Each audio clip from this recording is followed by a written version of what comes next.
What up, man? It's your big brother K-Rino, and as y'all can see by the title, there was a call for Netflix to remove Dave Chappelle's special called "A Closer" from their platform.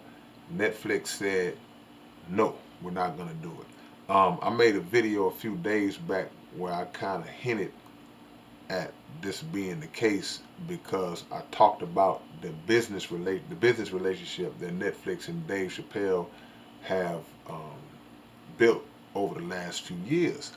And one thing we got to know, man, is when it comes to business, if you are in business with somebody and you are generating money for them, you could be generating some decent money, and you say or do something that they feel puts pressure on them and puts a stain on their brand, and they might slap you on the wrist, or if it's a little more extreme, they might go ahead and adhere to the wishes of those seeking to remove you, and they might go ahead and remove you. But sometimes when the stakes are so high, when the money is so high, and the relationship that Dave Chappelle and Netflix have, um, I'm not caught up in the whether they really genuinely love Dave Chappelle or not. I know better than that. I'm just talking strictly business. That business relationship is not something that they're going to give up because of the outcry of a couple of groups who took Dave Chappelle's message and twisted the narrative and made it into something that they can use to um, victimize themselves, to play victim about. That's just not going to happen.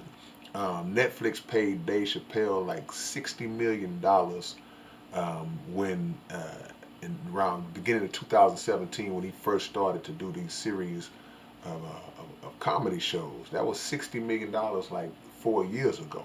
Um, I don't recall how many he's done since then, but I know the closer is very new, and I'm sure that there was more money, more bigger checks written out today for the newer stuff that he's been doing. Now that always begs the question. Okay, well, if they're paying him this, what is he generating for them? Of course, if they're able to pay him that amount of money, then he's generating far more than that. And you got to ask yourself the question: what kind of money is Netflix bringing in, and why are they seemingly unfazed and unbothered by these groups' request to take Dave down? Other people, they have been successful with other people in trying to get them uh, canceled and to try to get them their livelihood snatched from under them and sponsorships removed and things of that nature. But Netflix is not powered by the things that may cause them to pull away from Dave Chappelle, like um, advertisers and things like that. Netflix is powered primarily by subscriptions, by people who subscribe to the platform, people who have accounts with Netflix. Those are the people.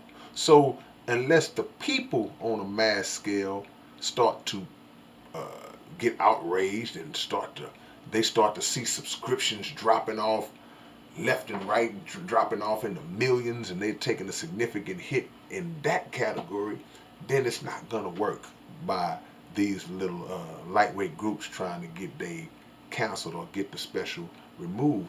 Netflix, as of 2021, has 209 million subscribers, and that's where their revenue is generated from. They made about $25 billion just last year, just in the year 2020. They not hurting from no money, and the money is coming from the people.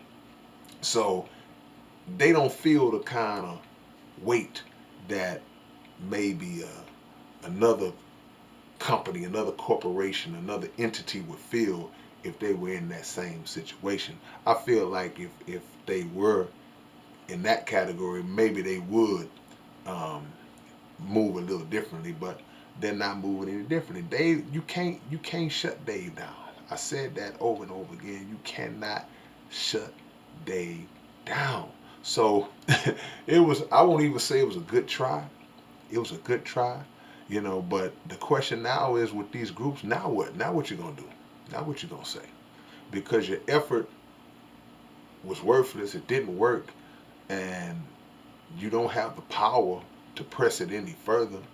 And the people, there are more people who loved Dave Chappelle's special than people who had a problem with it.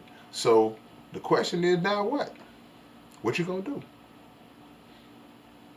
Where you gonna go? I mean that's the question we gotta ask ourselves. Power is an amazing thing, man. And when you have reached a point where you have boasted yourself to where you generated enough power to stand on your own too, that's an example of freedom. You can say these things and you know that there will be no consequence. You'll get backlash. You'll get a little slander and talk and misinterpretation of your message and things of that nature, but nobody will be able to touch you. Nobody will be able to dismantle you and shut you down. And Dave is a good example of that. And and Netflix is a better example of it because they are, the entity. Regardless of what we want to think about, you know, doing, getting our own and all that, which we should absolutely be trying to do. But the relationship that Dave and Netflix has, as I said before, it runs deep. They helped him. Uh, they they they they gave him his show back in terms of the Chappelle show that he had back in the early 2000s, and he made money off of that. They broke a relationship that they had with another company that was making money off of the Chappelle show, and Dave wasn't even in ownership of the name, and now he has all of that back because of the relationship that he has with Netflix. So, I mean, they picked a fight that they couldn't win in this particular case, and it needs to be an example to us as black people to just look, man. Do your best to get your feet rooted and have your own, or put yourself in a position to where you can always negotiate with strength, even if you have to deal with those other entities, man. All right, man. It's your big brother K-Rino. Leave y'all comments below. I'll hit y'all with another one real soon. All right. Peace.